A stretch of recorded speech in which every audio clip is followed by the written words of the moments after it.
On va parler de impression Jelly Art ce soir. Alors, c'est quelque chose que j'ai déjà parlé plusieurs fois. J'hésitais un petit peu à en refaire, mais c'est quelque chose que j'adore faire et que je me rends compte que beaucoup de gens aiment faire aussi. Et j'ai quand même plusieurs élèves autour de moi qui commencent à se familiariser avec ça, qui en ont acheté dernièrement. Alors, ça fait une belle revision pour tout le monde. En même temps, je vais essayer de vous donner des nouvelles idées, des choses que j'ai peut-être personnellement jamais montrées, que vous avez peut-être déjà vu ailleurs, mais en tout cas, expliquer certains petits détails qui peuvent aider à avoir de meilleures impressions. Alors, c'est de ça que je vais vous entretenir ce soir. Mon nom est Josée Cloutier. Pour ceux qui me connaissent pas, si des fois c'est votre première fois, vous pouvez aussi mentionner que c'est votre première fois. À ce moment-là, je pourrais vous faire une demande d'amitié puis vous serez plus liés avec Pinceau. Vous pouvez aller aimer la page Pinceau pour être tenu au courant de tous les événements qui se passent sur Facebook et aussi au magasin. Alors, Pinceau est un magasin où on vend tout le matériel que je vais vous parler ce soir et qu'on parle aussi dans toutes les vidéos. Vous pouvez magasiner sur le www.pn-so.com et acheter en ligne. Si vous achetez pour 75$ et plus, vous n'avez pas de frais de livraison à travers le Canada. Et vous avez aussi la plateforme qui est Pinceau Thinkific sur laquelle on a des cours en ligne. On a plusieurs cours en ligne, il y en a déjà beaucoup. Alors vous pouvez acheter un atelier, même vous pouvez aller sur Pinceau Thinkific. Je vous fais penser à ça parce que si vous voulez en voir encore des impressions, il y a un cours qui est gratuit sur Pinceau Thinkific et c'est exactement des impressions de Jelly Art. Alors, il y en a pour 1 heure de cours. Si vous voulez, vous pouvez aller voir ça. Je vous montre à faire différentes impressions. Ça peut vous donner d'autres idées encore que ce que je vais vous montrer ici ce soir. Alors, ce que je vais faire ce soir, ce que je veux surtout vous montrer, c'est faire des superpositions, les laisser sécher, comment les rechercher. On va faire ça. Puis aussi avec des fibres que je vais vous montrer. Alors, vous pouvez utiliser des pochoirs pour faire vos impressions. Je vais sûrement utiliser un ou ces deux-là ce soir. Je vais les garder à portée de main. Moi, le meilleur truc que je trouve pour les impressions de Jelly Art, c'est de vous choisir des motifs. De vous choisir des choses qui vont faire des impressions. Ça peut être une éponge comme ça. Ça peut être des choses que vous avez dans votre quotidien, un sac d'avocat qui fait un filet, des plumes que vous avez ramassées, du papier bulle. Ça va tout être des choses qui vont créer des textures dans mes impressions. Mais j'en choisis quelques-unes, je les sors sur ma table, c'est ça que j'ai proche de moi. Sinon, on vient tout mêler. Si vous avez tout votre stock, vous avez trop d'affaires. Il faut sélectionner ça avec on va travailler pour cette séance-là. Je le travaille aussi sur différents papiers. Ce soir, je vais utiliser le papier sketch comme ça. C'est un papier régulier dans lequel là, je fais des dessins, toutes sortes c'est un papier assez lisse, mais j'aime bien rouler sur ce papier-là pour vider mon rouleau, ce qui me donne des effets un peu comme ça. Puis, c'est le papier aussi que je vais imprimer dessus. Je me suis déjà détaché quelques feuilles pour vous faire les démos. Alors, le papier sketch régulier de Canson. Fait que ça, je vais ouvrir mon cahier à portée de main à côté de moi. Ensuite, je vais utiliser aussi le black. Alors, c'est le papier Canson XL Black Drawing. Alors, dessin noir. Alors, c'est vraiment un papier cartonné un petit peu, pas très épais. Un petit peu plus épais que le sketch. Il va me faire des belles impressions aussi sur papier noir. Ça va vous donner des idées, des choses que vous donner des idées que vous pouvez faire sur papier noir. Ensuite, j'utilise souvent le sketch aussi japonais comme ça de Yasumoto. Celui-là, sa particularité, c'est qu'il y a un côté très, très lisse et l'autre côté est rugueux. Alors, il va bien me faire, si je veux faire des impressions que je voudrais faire des collages avec. Si je fais des impressions que je veux coller dans des toiles, je vais vraiment privilégier celui-là. C'est sûr que parfois, on ne sait pas. On dit, ah, ce papier-là, je vais le coller. Il est tellement belle, mon impression, je vais le coller, puis il est sur papier sketch. Le premier que je vous ai montré, ben ça va fonctionner quand même. C'est juste que le papier est plus épais. Celui-là, il se colle vraiment bien, puis il est plus mince. Alors, si vous faites des impressions pour coller dans des toiles, le sketch est un bon choix. Ensuite, je veux vous montrer aussi le Fabriano, qui est le papier aquarelle Fabriano, et le Hot Press. Si vous faites une impression que vous dites, moi je veux la garder comme ça va être votre œuvre, ça va être l'impression. Alors, vous pouvez utiliser un papier aquarelle parce qu'il est beaucoup plus épais, beaucoup plus cartonné. Puis si vous choisissez Hot Press, l'impression va être très, très claire et clean parce que le papier est lisse, OK? Alors ça, c'est vraiment le papier pour faire des impressions à encadrer telles quelles. C'est à peu près la liste des papiers que j'utilise. Le dernier ici, c'est le parchemin paper de Jelly Art qu'on vend en paquet comme ça. C'est des grandes feuilles 12 par 16. Puis ça, je vais m'en servir pour faire des relèves. Alors, c'est un papier comme ça qui est un peu transparent. Puis lui aussi, il se colle bien quand on veut faire des collages. Ça peut être super le fun. Allô, bon mon Dieu, j'ai du monde que j'ai vu aujourd'hui dans la journée. C'est le fun de vous savoir là encore, que vous n'êtes pas trop tannés de m'entendre. Alors, ici, j'ai mes plaques. Je n'ai sorti une qui est prête à l'utilisation et j'enlève son papier qui est par-dessus. Je veux vous mentionner que elle, je ne l'ai pas sortie de la boîte parce que je veux vous expliquer un petit peu. Quand vous recevez votre plaque, elle est dans une boîte comme ça, plastifiée. Moi, je la garde, la boîte. Et vous avez des plastiques comme ça de chaque côté de la plaque de gel quand vous sortez de la boîte. Vous les enlevez, les plastiques, mais je ne les remets jamais. Je remets toujours une feuille de papier sur ma plaque pour pas qu'elle fasse de bulles, parce que le plastique, il va vous faire des bulles sur votre plaque quand vous allez le remettre. Puis des fois, ça crée un motif que vous voulez pas avoir. Alors, c'est préférable de vraiment resserrer votre plaque dans la boîte, mais avec des feuilles de papier, tout simplement. Et là, je la mets sur ma plaque de plexiglas. Moi, j'avais fait tailler des plaques de plexiglas pour pouvoir, quand je fais mes démos comme ça, c'est plus facile de la transporter. Mais on en a eu chez Pinceau dernièrement des plaques de plexiglas. Alors, si vous êtes intéressé à en avoir pour déposer votre plaque dessus, parce que j'aurais pu déposer directement sur la table, tu sais, ça dépend comment on s'installe, là. Mais vous pouvez acheter les plaques comme ça, là, d'acrylique. Je l'ai mis dans la liste, en tout cas, elle va être dans la liste de matériel plus tard. Un petit peu plus tard après le direct, ils vont mettre la liste. Alors, ce soir, ce que je veux vous montrer, là, je me suis fait une liste, j'espère que je me tromperai pas trop, mais essayez de suivre pour être capable de tout vous montrer. Je voulais montrer comment faire avec un plat en styrofoam, faire une plaque que vous pouvez créer des motifs pour imprimer sur votre Jelly Art. Alors, j'ai utilisé un plat en styrofoam que vous recyclez. Alors que vous envoyez habituellement au recyclage. Alors là, on vient enlever la partie qui est la plus lisse là, dans le plat. C'est ce que j'ai fait ici. Puis ensuite, pour créer les motifs, là, vous les voyez dans celle-là parce que je l'ai utilisé plusieurs fois. Mais admettons que vous voulez vous créer un motif. Je vais juste essayer de me placer assez haut pour que vous me voyez. Je prends un stylo tout simplement puis je viens creuser des motifs. Fait que je pourrais me creuser là, des motifs qui pourraient... Là, j'ai le pochoir pas loin de moi, je le vois, fait que je viens m'inspirer de ça. Ça pourrait être n'importe quoi. Je pourrais faire des motifs, un dessin, peu importe. Mais vous pouvez créer juste des motifs abstraits, ce qui va créer des rainures qui vont faire que quand vous allez venir déposer ça avec la peinture, ben ça va faire des relèves. On va le faire ensemble. Mais je voulais vous montrer la façon que je fais ça, tout simplement comme ça. Alors, ça, une première étape. Après ça, là, je vais me servir de tout ça. Je vais me servir de ma goutte d'eau. Je vais commencer à superposer des couleurs pour vous montrer comment superposer et après relever. Je vais commencer sur celle-là. OK. Mettons qu'on se met du violet. J'ai le violet d'Orient. La peinture, vous pouvez utiliser, là, j'ai tout pris de la PBO, c'est ce que j'ai en majorité. Mais vous pourriez utiliser à peu près n'importe quel acrylique fonctionne. C'est vraiment de la façon que vous l'appliquez, la quantité, etc. qu'il faut surveiller un petit peu. Alors là, j'espère juste que tout va bien fonctionner parce que des fois, ça sèche plus vite avec les lumières que quand je le fais sans tous les spots. Alors, on va rouler vite. Je viens rouler dans mon cahier pour vider mon rouleau.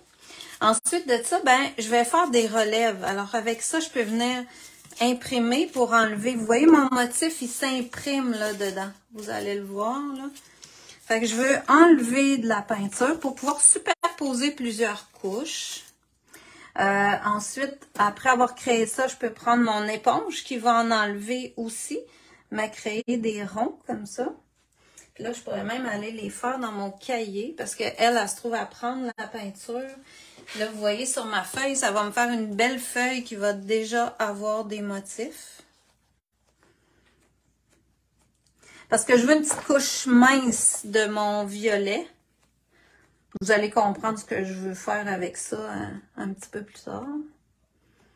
À mesure que je vais le faire, vous allez voir où est-ce que je m'en vais. Mais mon idée, c'est vraiment de superposer des couleurs. Fait que j'en enlève pas mal. Mais il me reste toujours un petit peu de la couleur de fond. Bon, ça, j'aime bien ça. On va laisser ça là. Parfait. Ça, c'est bon. Ma petite éponge, je vais la mettre dans l'eau tout de suite pour pas qu'elle sèche. Ensuite, je vais vous expliquer ce que je vais faire sur la deuxième. Alors, sur la deuxième, je veux travailler à faire une impression. Je vais vous la montrer vers où je m'en vais avec ça. Je veux faire une impression sur papier noir qui aurait des motifs comme ça. Vous voyez, ça fait tout comme des motifs filamenteux. Alors, comment on peut faire pour créer ça? J'ai utilisé de la corde, comme de la corde de jute. Alors, si je viens ici prendre juste un petit morceau, je peux la séparer et prendre juste les fibres. Ça pourrait probablement se faire avec une laine ou des choses comme ça. C'est juste que la jute est un petit peu plus facile à ramasser par après parce que les fils sont rigides, ils se tiennent assez bien. Alors, vous voyez comment je défais ma corde. Un coup que c'est tout défait, j'ai quelque chose qui ressemble à ça. Alors, des filaments comme ça. Fait que là, je vais juste l'étirer. Là, celui-là, il a déjà servi. Fait que je les récupère. Moi, je les récupère, les filaments, puis je m'en sers quelques fois. Fait que là, je vais juste les séparer un petit peu déjà. Puis, je vais pouvoir les utiliser. Okay. Là, elle va sécher pendant ce temps-là. Elle n'est pas encore sec. Okay. Fait que je vais préparer celle-là.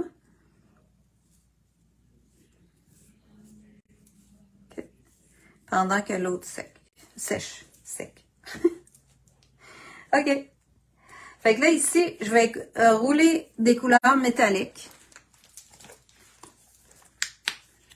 On va mettre... mon Dieu, il y en a tombé pas mal déjà. Des petits filaments. Pas grave. On y va comme ça. Alors, un peu de cuivre. Là, j'essaye ce mélange-là. Je ne l'ai pas essayé. J'ai décidé d'essayer d'autres couleurs que ce que j'avais essayé sur ma feuille. Puis, je vais y mettre le bleu. Alors, ça, c'était le cuivre. Si des fois, vous voulez savoir les couleurs. Le cuivre iridescent 355. Puis, le bleu noir iridescent 360 de PBO. Alors, on va mettre un peu de ça, comme ça. Puis, je vais venir passer mon rouleau dans ça. Là, je vais utiliser mes deux rouleaux. Les rouleaux, vous pouvez les avoir en 4 pouces ou 2 pouces.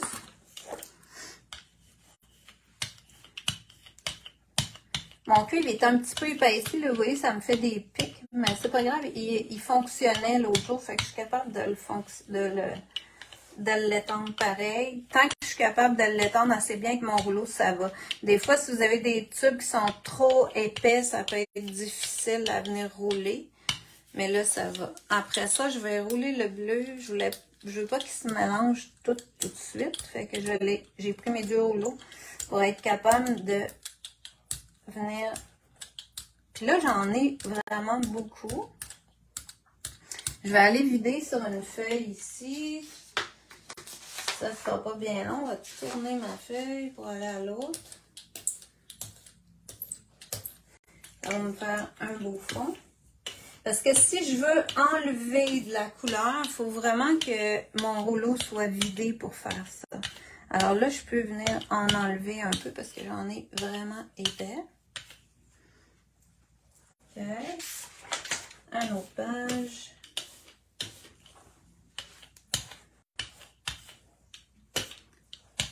OK.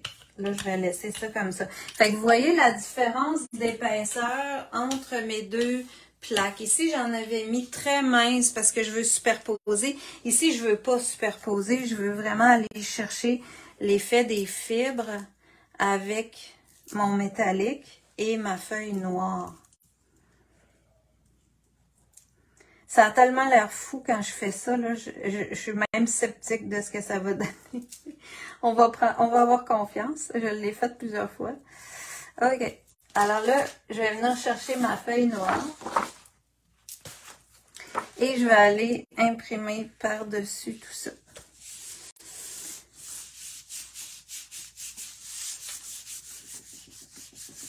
Fait que je prends le temps de bien écraser ça, là, pour que mon papier adhère à la plaque et aille me chercher la majorité de la peinture.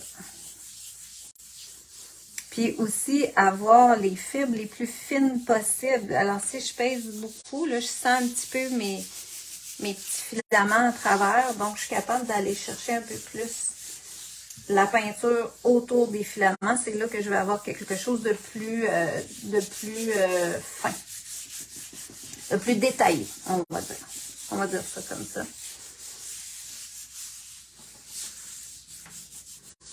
OK.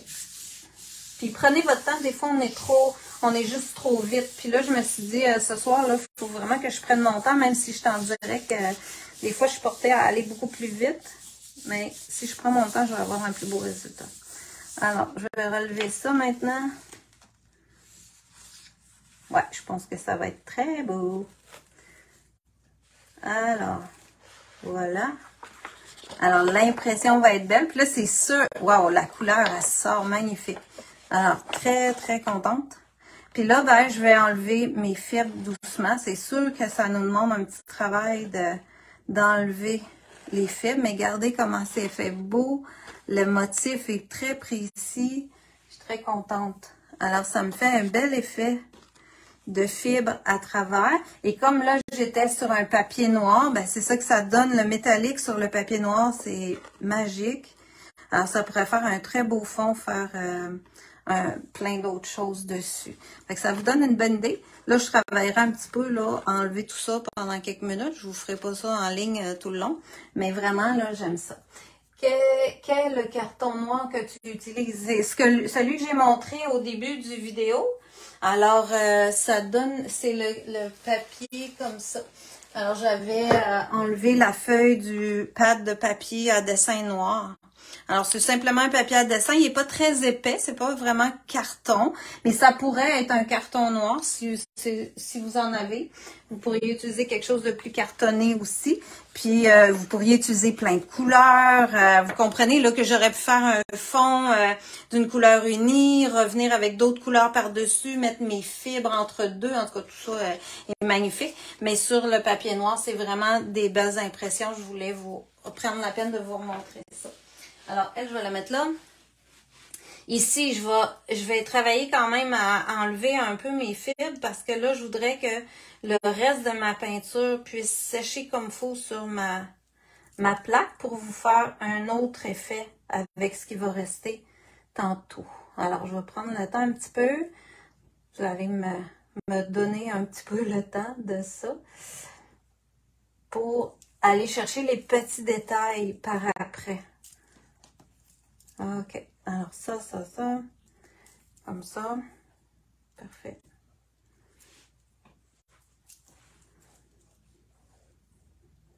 On va essayer de faire de quoi avec ce qui reste. Alors là, je ne nettoierai pas la plaque, là. Fait que ça, on va le laisser sécher parce que ça va être très, très beau d'aller relever ça avec d'autres couleurs. Bon, ça devrait être pas pire. De toute façon, même s'il en reste, ils vont coller à travers la peinture. Ça va juste me faire des petites textures. Faut pas être trop à cheval avec ça. Alors, on va garder ça comme ça. Puis là, je vais revenir à celle-là. Alors ça l'a séché entre-temps, mon violet. Alors, sur ça, je vais venir faire un coin en rouge. Pas celui-là. Je voulais le rouge, il est ici. Je dois pas l'avoir. J'avais tout planifié mes couleurs. Alors, je pourrais faire une petite section avec du rouge. Pas beaucoup. Je vais prendre mon petit rouleau. Là, on va faire comme quelques petites taches de rouge. OK. Puis, prendre, admettons, le pochoir comme ça. Si je viens mettre ça, je peux prendre mon papier parchemin. Puis, enlever un peu des ronds dans le rouge pour garder seulement quelques petits motifs. Vous voyez, là, mes ronds vont être marqués en faisant ça. Fait que c'est une façon qu'on peut aller chercher aussi un motif qui va ressortir à travers le violet. Puis ça, ben ça va commencer à me mettre des motifs sur mon papier. OK. Fait que là, j'en avais pas mis épais. Fait que là, genre juste des petites impressions de rouge. Alors, ça peut être intéressant. Je vais mettre ça ici. Ensuite, je remets ça là. On va prendre un petit peu de gris paint que je pourrais venir mettre une petite bite ici. Faire un petit peu de foncé. Puis, bon, on va y aller avec les bulles cette fois-ci. Alors, si je viens faire ça, il est épais un peu, mon gris de paint. Mais c'est pas si mal si je veux juste avoir quelques petites sections.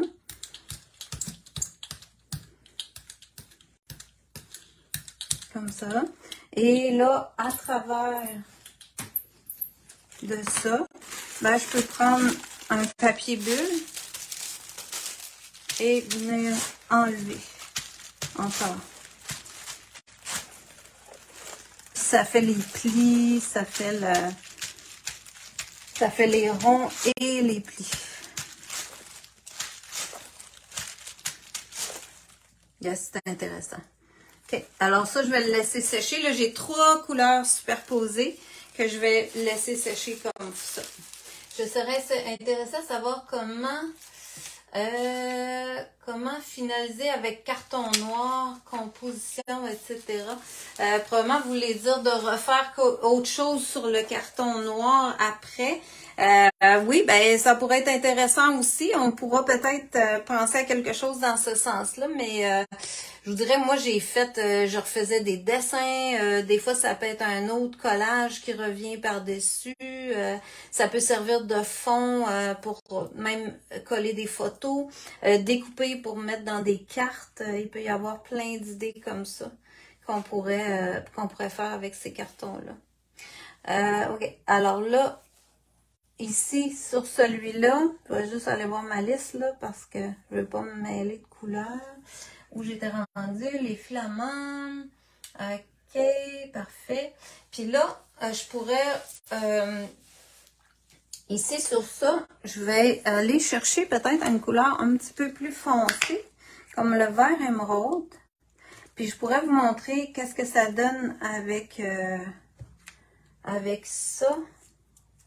Et peut-être une plume. On pourrait mettre une plume pour avoir un motif qui viendrait se créer ici. Là, j'ai pas beaucoup de métallique. Fait que ça pourrait être intéressant.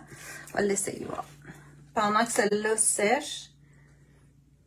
Alors, je vais me faire un peu de émeraude.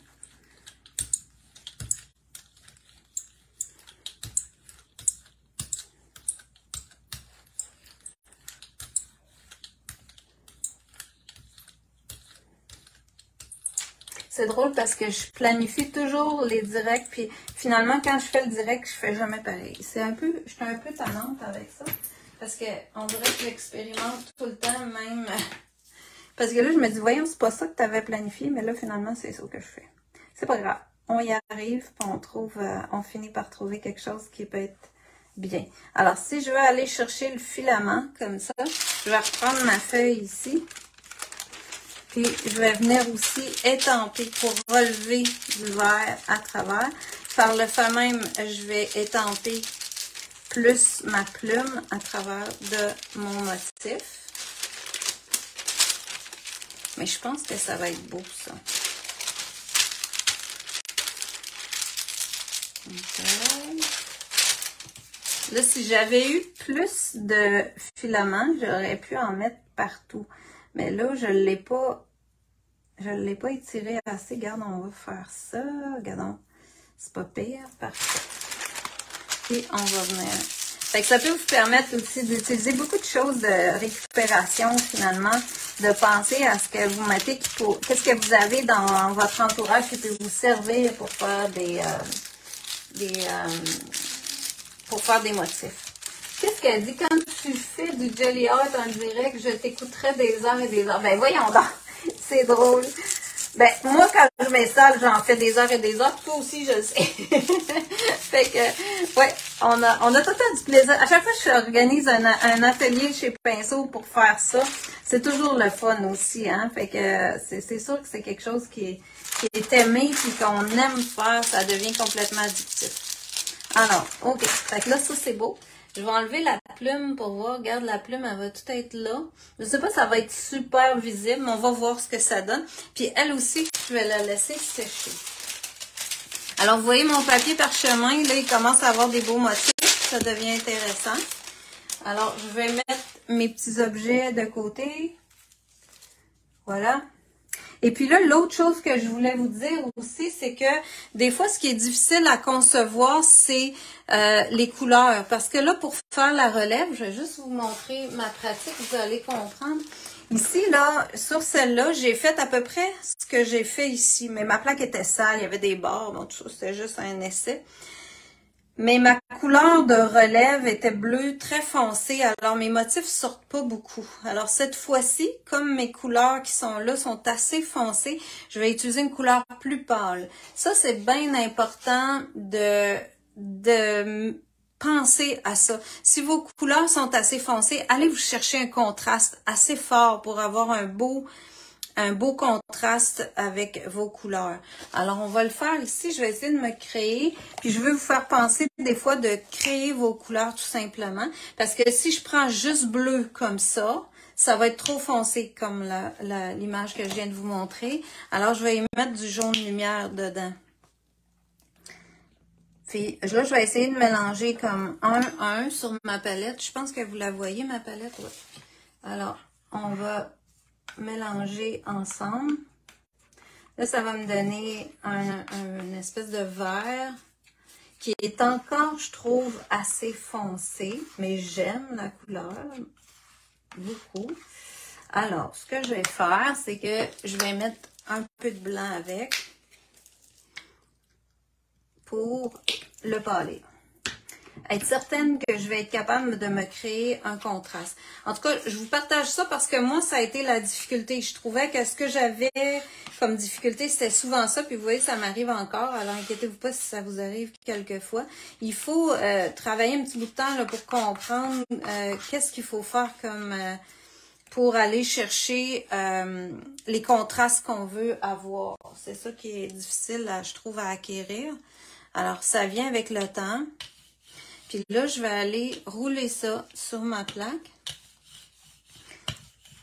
Puis, pour faire la relève aussi, là, on va le faire parce que là, tout est séché. OK? J'en ai pas tout à fait assez. Je vais en remettre un peu pour couvrir au complet toute ma plaque. N'hésitez pas aussi à rouler en aller-retour comme ça. Mais il ne faut pas non plus en mettre trop épais. Comme là, je pense que je suis pas mal correct. Il faut quasiment avoir une espèce de petite transparence pour que ça relève bien. Alors, je vais en enlever un tout petit peu. Comme ça. Fait que vous voyez là, vous voyez un peu mes motifs à travers. Roulez ça sur mon papier. Et là, je vais venir mettre ma feuille à partir du centre et je vais bien la faire coller sur ma peinture comme il faut. Là, j'ai essayé d'être assez rapide parce que la lumière fait que c'est assez chaud.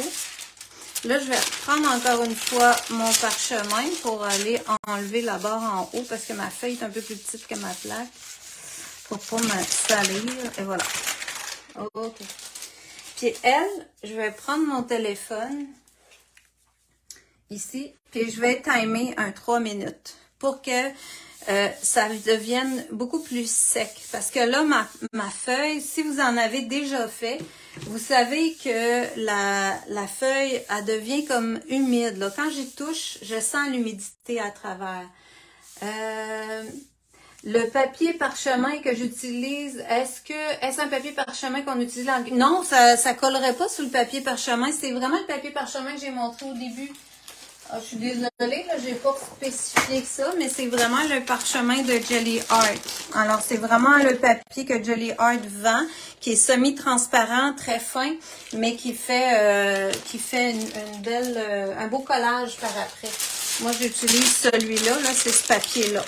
Sur le papier parchemin de cuisine, je suis pas sûre que ça collerait bien parce que c'est vraiment antidérapant. Fait que je suis pas sûre que ça irait bien. J'ai jamais essayé, j'avoue. Alors, et ici, sur celui-là, il est bien sec aussi. Alors, je vais y faire la même chose. Mais par contre, celui-là, je pense que je vais y aller juste avec du blanc. Puis, on va y mettre aussi, on va le laisser un peu travailler son temps de travail. Alors, je viens rouler ça. Là, j'ai des fils qui ont collé sur mon rouleau. Ça va être à nettoyer tantôt. Mais, je vais pouvoir quand même rouler mon blanc. Fait que mon blanc. Puis là, ben, c'est sûr que ça va être pâle, là, si je roule du blanc. Pour y mettre une petite teinte, la même petite teinte à travers, on va voir ce que ça va donner. Allez en mettre un petit peu sur le coin. Ça va faire un petit vert pâle, encore plus pâle. Super. Là, je sais pas si mon 3 minutes est fini. Oui, non, pas tout à fait. Il reste 1 minute. Fait que là, je vais mettre lui, puis je vais réattendre aussi le même temps. Alors, à partir du milieu, pour pas créer de bulles et d'espace, c'est la meilleure chose. Puis lui, je vais attendre un petit peu aussi.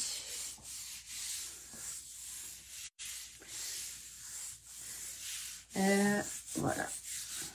Lui, il est moins humide. L'autre avait un peu plus d'humidité. On va voir. Est-ce que ça fonctionne sur du papier de riz? Probablement. Pour faire des impressions, je vous dirais oui. Mais pour faire des relèves comme je fais là, pour faire des relèves, ça prend quand même un papier qui va être un peu plus solide. Je crois pas que le papier de riz serait assez résistant. En tout cas, moi, à un moment donné, je l'avais essayé de faire une relève avec un papier de riz. Quand je parle de relève, c'est que ma peinture a séché sur ma toile, plusieurs étages de séchage. Et voilà. Alors, bon, voyons, lui, il n'arrête pas. OK. Il y a plusieurs étapes de peinture séchée. Si je veux aller chercher vraiment en dessous, il faut quand même que je tire assez fort quand je relève, vous allez le voir. Alors, je suis pas sûre que le papier de riz résisterait. Par contre, si je fais une impression, comme j'ai fait la noire au début, là, la noire et bleue, comme ça, sur le papier noir, le cuivre est bleu, mais là, j'avais beaucoup de peinture, j'avais pas de résistance quand j'ai tiré mon papier. Vous comprenez ce que je veux dire? Alors, mon papier, là, il n'y avait pas besoin d'être hyper résistant. Ça fonctionnerait. Alors, c'est vraiment dépendamment du style d'impression que vous faites, que le papier va fonctionner parce que j'en ai vu faire avec des papiers très, très légers, papier de soie, papier, même des fois des papiers napkin, puis ça marchait. Mais là, je peux pas faire une relève avec un papier qui résiste pas quand je tire dessus. Alors, c'est vraiment au niveau de la technique, qu'est-ce qu'on veut faire. Alors, on va venir tirer ça. Oups, tu vois, il est pas tout à fait assez sexy. J'ai mis plus de peinture. On va voir de l'autre côté. Là, pour la démo, c'est pas très grave qu'il m'en manque un petit bout, là. Je veux vous montrer qu'est-ce que ça donne. Ben là, ça a bien du bon sens. OK. Il va m'en manquer un petit bout en haut, là. On va se laisser ça pour ce soir. Voilà. Alors, on a tous les motifs, là, vous voyez, que j'avais superposés. Puis, comme je suis allée chercher une couleur pâle pour le relever, ben, on voit là, les motifs à travers. Alors, ça, c'est bien important. Mais regardez comment c'est précis. J'ai des beaux motifs. Alors, ça fait vraiment intéressant. Fait que vous pouvez vous créer toutes sortes de petits motifs, superposer les couleurs, puis venir relever. Alors, ça, c'est ce que j'appelle une relève. Alors là, j'aurais pu attendre encore une minute ou deux. Là. Fait que ça peut être, moi je vous dis 3 minutes. Moi, je m'étais timé 3 minutes pour la démo de ce soir. Parce que je me disais plus que 3 minutes, là, ça va être trop long à attendre en direct. Mais quand j'en fais toute seule chez moi, puis que je pratique ça, ça m'arrive de laisser ça là 5 minutes. Là. Puis ça marche, puis ça arrête tout relevé. Là. Alors, vous comprenez, plus longtemps je le laisse, plus mon papier aussi perd son humidité, donc il déchire pas. Si je relève trop vite puis que mon papier est encore humide, il peut avoir tendance à déchirer, ça peut arriver. Merci, je viens d'apprendre de nouveau d'attendre 3 minutes pour faire des relèves. J'allais trop vite. Ben c'est ça. Moi aussi, j'allais vraiment souvent trop vite. Puis tu sais, j'en ai vu qui laissaient ça beaucoup plus longtemps que ça. Puis c'est vraiment le truc, je vous dirais. Bon, fait que là, je vais essayer de relever celle-là. On va voir qu'est-ce que ça dit. Mais je pense que ça va être très beau aussi. Alors là, j'ai le petit restant de cuivre que j'ai mis tout à l'heure, le petit restant de bleu ultramarine. Et voilà, ça vient de sonner pour mon autre 3 minutes. Fait que ça a bien du bon sens aussi. Regarde mon filet d'avocat. Par contre, ma plume, elle sort pas tellement bien parce que j'avais trop d'autres couleurs à travers. Là, on voit pas vraiment le motif de plume. Alors ça m'aurait pris là quelque chose de plus... ça m'aurait pris un contraste de couleurs différent ou rien sur ma plaque là, pour voir vraiment mieux ma plume. Mais c'est quand même des méthodes que vous pouvez utiliser là, pour faire ça. Si j'avais roulé juste du vert, que j'avais pas eu rien sur ma plaque avant, là, je l'aurais très bien vu. Là. Fait que ça vous donne un peu des idées. Une revision, en tout cas, de ce que vous pouvez faire. Alors, je vais vous en montrer aussi que j'avais fait là en fin de semaine quand j'avais pratiqué. Vous voyez, dans celui-là, on voit super bien les plumes. Là, j'avais travaillé avec du noir aussi, alors j'étais un petit peu plus en contraste. Ça vous donne d'autres idées. C'est le même genre de ça que celui-là. Bon, fait que ça fait le tour pas mal. Puis là, moi, je vais vous montrer mon cahier parce que ça fait des roulés dans mon cahier que ces pages-là, je peux les réutiliser aussi pour refaire des impressions. Et ça fait des fonds de déjà fait. Vous voyez ici avec le mauve, le violet du début, c'est intéressant. Je peux faire des dessins sur ça. Ça peut me faire des fonds pour faire des dessins. Alors, tout ça est possible. Alors, merci d'avoir été là. Merci d'avoir été en aussi grand nombre en ce temps de l'année où il fait si chaud. Alors, ça m'a fait plaisir de vous montrer ça. Puis, je vais aller voir les commentaires. Ça se peut que j'ai pas vu toutes vos questions. Alors, j'y répondrai plus tard dans la soirée ou demain. Puis, aussi, la liste du matériel va être ajoutée à ce que je viens de vous montrer. Puis, vous allez pouvoir vous référer à ça si vous avez des choses à commander. Alors, merci d'avoir été là. Bonne fin de soirée. Puis, amusez-vous avec votre Jelly Plate. Bye bye!